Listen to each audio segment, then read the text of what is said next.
नमस्कार. आपण खाण्याच्या गोष्टींबद्दल बोलतोय.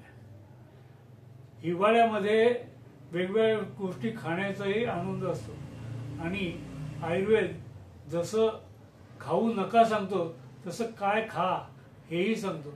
फक्त खाण्यासाठी आधी तुमची पचनशक्ती तयार करा आणि मग खा, एवढंच त्यांचं म्हणणं असतं. हे समजून घ्यायला पाहिजे. आपण पूर्वी दुग्ध आणि दुग्धजन्य पदार्थ हा विषय बोललो होतो.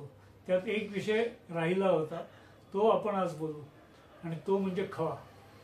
आता खवा ही गोष्ट जी आहे ही दुधापासूनच बनते.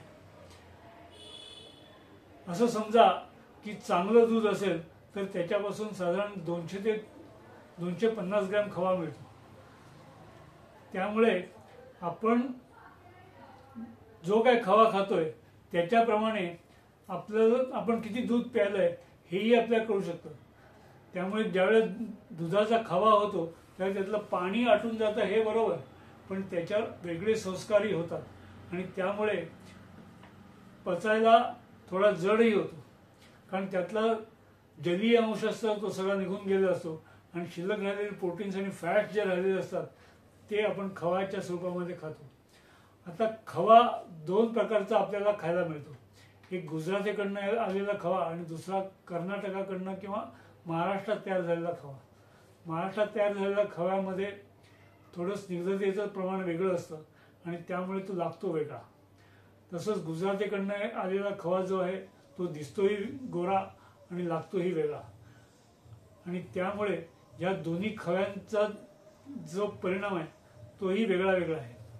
पण काही झालं तरी खवा हा पचायला जड आहे, त्यामुळे बेतानेच खायला पाहिजे. एखादा तुम्ही एक 10 ग्रॅमचा जर पेढा, 5 ते 10 ग्रॅमचा जर पेढा खाल्ला तर याचा अर्थ एक मोठा कप दूध तुम्ही प्यायला इतकं ते हेवी असतं. आणि ह्याची जाणीव ठेवून जर आपण खवा खाल्ला तर आपल्याला वाटत नाही की कुठलाही त्रास होईल. खव्यामुळे त्याच्या पुढचं खाणं जे आहे हे योग्य वेळेनंतर खायला पाहिजे, पूर्ण पचल्यानंतर खायला पाहिजे. पण याच्यामध्ये एक गोष्ट होते की आता आपण थंडीच्या काळामध्ये गाजर हलवा किंवा दुधी हलवा करतो, त्याच्यामध्ये खवा वापरला जातो. आता दुधीची खीर किंवा गाजराची खीर ही गोष्ट सुद्धा या दिवसात खाल्ली जाते, पण तो ज्यावेळेला खवा वापरतो त्यावेळेस त्याची गोडी वेगळी लागते आणि ते पचायला अधिक जडही होतं.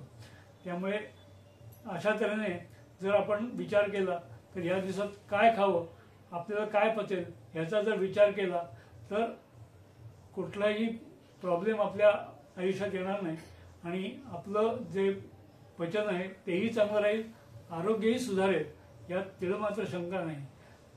थँक्यू.